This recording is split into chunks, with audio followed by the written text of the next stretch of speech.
Baik, bismillahirrahmanirrahim. Assalamualaikum warahmatullahi wabarakatuh. Selamat datang kembali di mata kuliah statistika hari ini. Hari ini kita akan membahas mengenai pengukuran nilai sentral. Nah, pengukuran nilai sentral ini merupakan bahan kajian kita yang ketiga di mata kuliah statistika. Pengertian nilai sentral, jadi nilai sentral ini merupakan suatu nilai yang dia itu mewakili semua nilai observasi dalam suatu data. Beberapa macam nilai sentral yang umumnya dipakai, yaitu yang pertama adalah rata-rata hitung atau biasa kita sebut dengan mean, kemudian ada median dan modus. Jadi ada 3 nilai sentral yang akan kita pelajari di mata kuliah statistika ini. Rata-rata hitung atau mean ini dihitung bisa kita gunakan dalam 2 bentuk data ya. Jadi ada dalam bentuk data acak atau data yang belum dikelompokkan disebut dengan raw data, dan data yang telah dikelompokkan dalam bentuk tabel distribusi frekuensi. Nah, tabel distribusi frekuensi ini sudah pernah kita pelajari di pertemuan sebelumnya, yaitu bagaimana cara kita membuat data atau menampilkan data dalam bentuk tabel distribusi frekuensi. Nah, kembali lagi ke materi yang akan kita pelajari, yaitu adalah rata-rata hitung atau mean. Nah, di sini saya sudah menyajikan 2 bentuk perhitungan ya. Di sini adalah mean dari data yang belum dikelompokkan. Rumusnya adalah X sama dengan jumlah X dibagi dengan N. X di sini adalah rata-rata hitung, X besar di sini adalah rata-rata hitung, kemudian jumlah X itu adalah jumlah semua nilai observasi dan dibagikan dengan jumlah item observasi yang kita lambangkan di sini adalah N kecil. Kemudian di sini sebelah kanan ya ada mean dari data yang sudah dikelompokkan. Di sini ada X besar ya sama dengan jumlah perkalian dari frekuensi dikalikan dengan titik tengah kelas tertentu, karena ini di tabel distribusi frekuensi ya teman-teman. Kemudian dibagi dengan jumlah item observasi. Oke, mungkin kita sudah melihat rumusnya ya. Langsung kita praktekkan saja ke beberapa data, yaitu data yang belum dikelompokkan atau data acak, kemudian adalah data yang dikelompokkan. Nah, ini ada data yang belum dikelompokkan ya. Di sini ada nilai 1000, 1005 sampai 1010 ya. Nah, data ini yang pertama perlu kita lakukan adalah menjumlahkan seluruh data yang ada di tabel-tabel ini ya. Jadi ada 1000 ditambah dengan 1005, kemudian ditambah 1100 sampai ditambah dengan 1010. Kemudian di sini adalah 12 atau tadi disebut dengan N kecil ya teman-teman, atau jumlah nilai observasi. Nah, di sini ada angka 12. 12 ini adalah 1, 2, 3, 4, 5, 6, 7, 8, 9, 10, 11 dan 12. Jadi ada 12 data observasi. Nah, dari penjumlahan data ini kemudian kita bagi dengan data observasi. Jadi kita jumlahkan di sini totalnya adalah 12.144 kemudian dibagi dengan 12 dan hasilnya adalah 1012. Nilai mean dari data tersebut adalah 1012.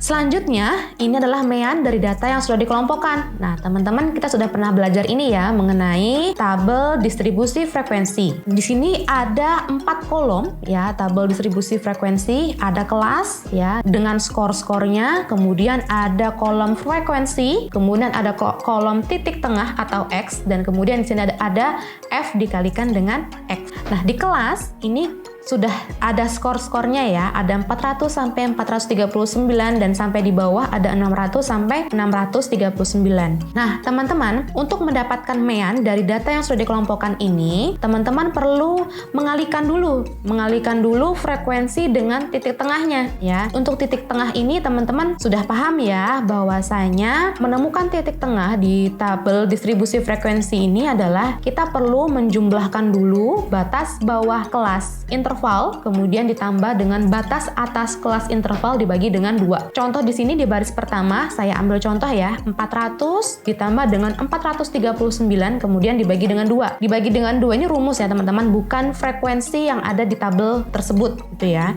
Jadi nanti 400 ditambah 439, yaitu adalah 839 dibagi dengan 2. Hasilnya adalah 419,5. Nah, ketika kita menemukan titik tengah ini, barulah nanti dikalikan dengan 2. Jadi dapatlah hasilnya 839. Setelah kita masing-masing sudah memberikan pengkalian di mana frekuensi dikalikan dengan titik tengah kelas interval, lalu kita perlu menjumlahkan ya 839 ditambah 2297,5 sampai 619,5. Nah, hasilnya adalah 10.190. Nah, barulah nanti dibagi dengan jumlah frekuensi. Ya, jadi di sini N itu adalah jumlah frekuensi yang dimana kita perlu menjumlahkan 2, ditambah dengan 5, ditambah dengan 5, ditambah dengan 3, ditambah dengan 4, dan ditambah dengan 1. Hasilnya adalah 20. Nah, hasil jumlah F dikalikan dengan X seluruh kelas interval dibagi dengan jumlah frekuensi, hasilnya adalah 509,5.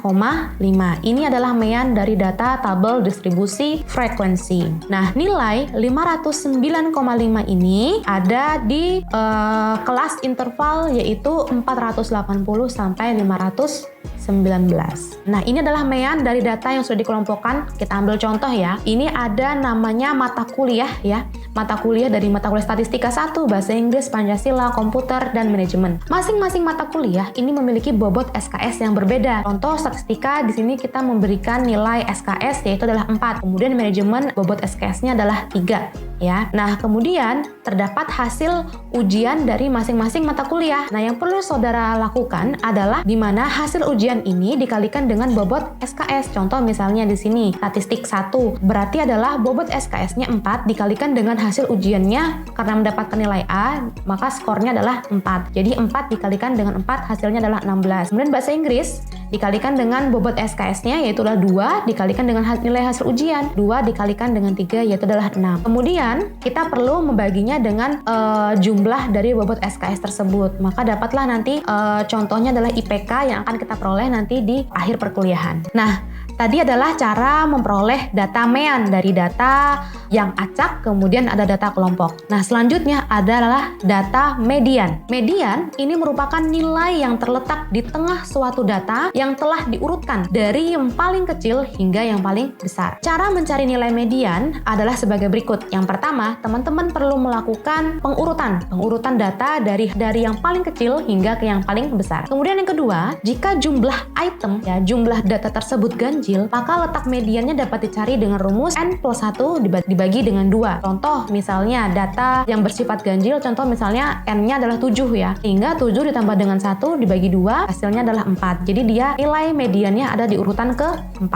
Kemudian yang ketiga, nilai yang sesuai dengan letak median adalah nilai mediannya. Jadi contoh seperti tadi ya, ada letak mediannya di urutan ke-4. Kemudian yang nomor 4, jika jumlah item data genap, maka nilai median yang dicari dengan jumlah nilai yang letaknya adalah N per 2 dan nilai pada N plus 2 dibagi dengan 2, kemudian hasilnya dibagi dengan 2. Jadi kalau datanya berupa genap, maka teman-teman perlu mencari dulu letak di N per 2 dan N plus 2 dibagi dengan 2, kemudian dari ketika sudah menemukan nilai dari letak-letak median tersebut dibagi dengan 2. Nah, teman-teman, ini adalah contoh median dengan data ganjil. Nah, di sini kita belum mengurutkannya, maka yang perlu kita lakukan yang pertama adalah mengurutkan dari data yang paling kecil hingga ke data yang paling besar. Nah, di urutan yang kedua, ya, kita perlu mencari letak mediannya, gitu ya. N plus 1 dibagi dengan 2. Karena ini jumlah datanya adalah 9, ya. 1, 2, 3, 4, 5, 6, 7, 8, 9. Ada 9. Kemudian yang kita perlu lakukan adalah ditambah dengan 1 dan dibagi dengan 2. Hasilnya adalah 5.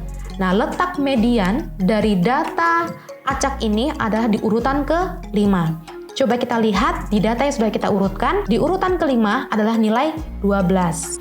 Berarti nilai median itu adalah 12 dari data yang telah kita urutkan.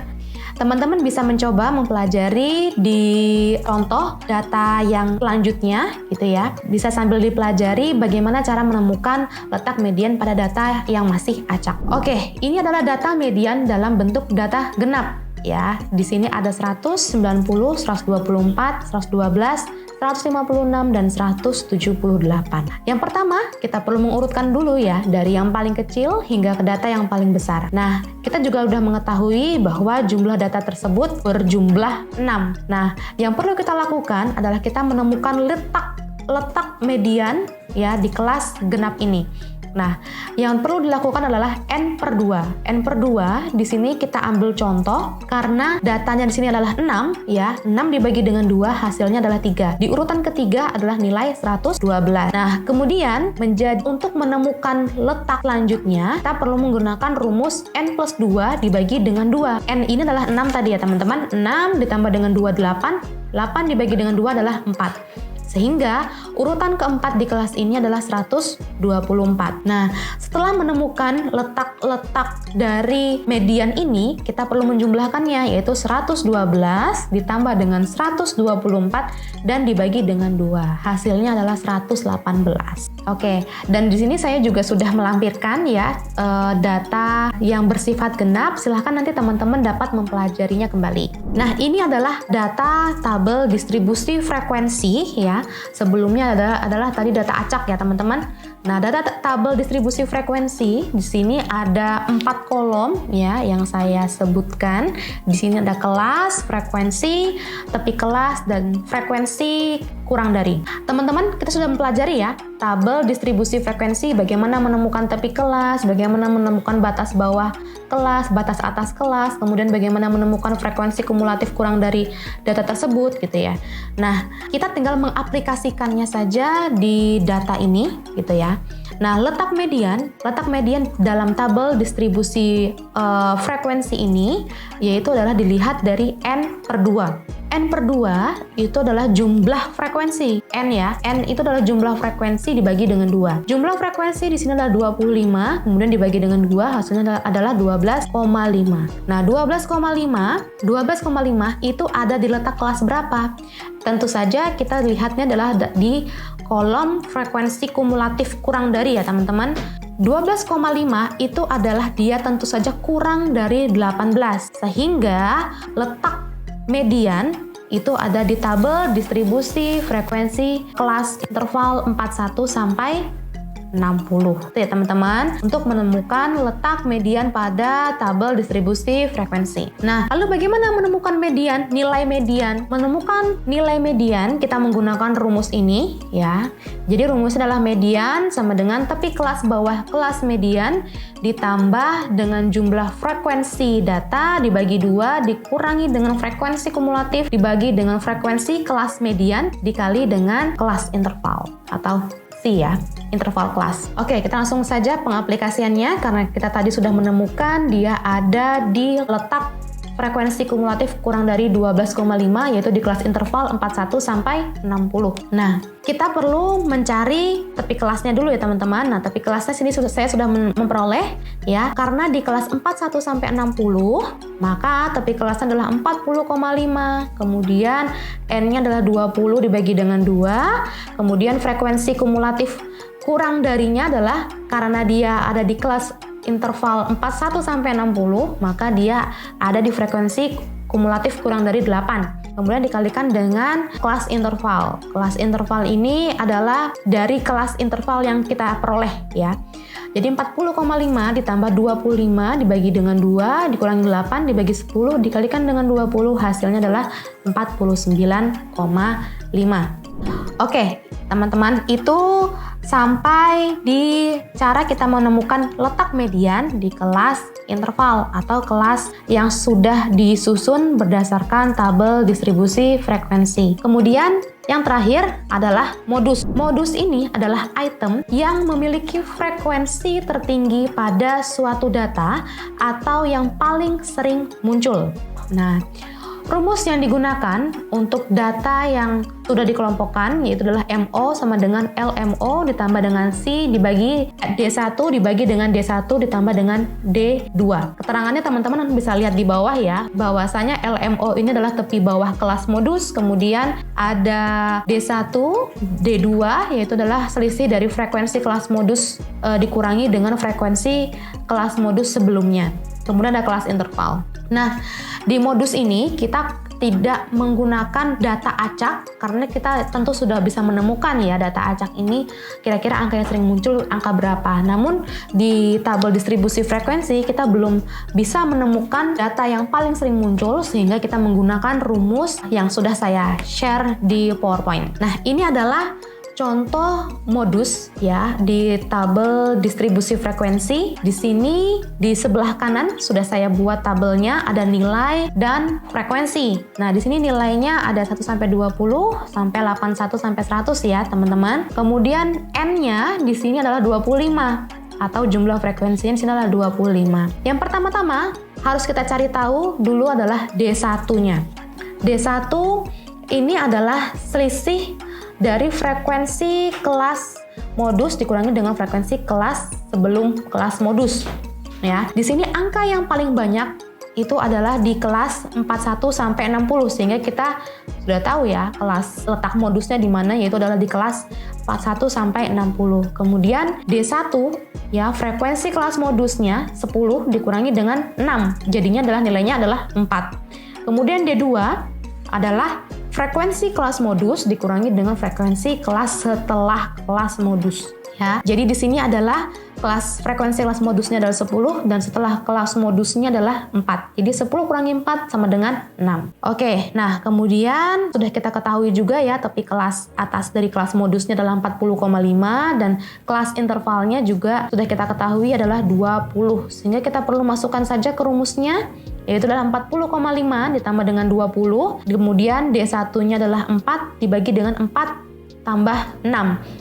Nah, 40,5 ditambah dengan 8, jadi kelas modusnya adalah 48,5. Nah, 48,5 ini adalah di kelas interval 41 sampai 60. Baik, teman-teman, begitu kira-kira cara untuk mengetahui beberapa nilai sentral di dalam data statistik ya, baik itu di data mean, median, dan modus. Semoga teman-teman bisa memahami materi yang saya sampaikan. Silakan teman-teman dapat mempelajari kembali di materi yang kami share di LMS masing-masing. Baik, saya rasa cukup. Terima kasih. Wassalamualaikum warahmatullahi wabarakatuh.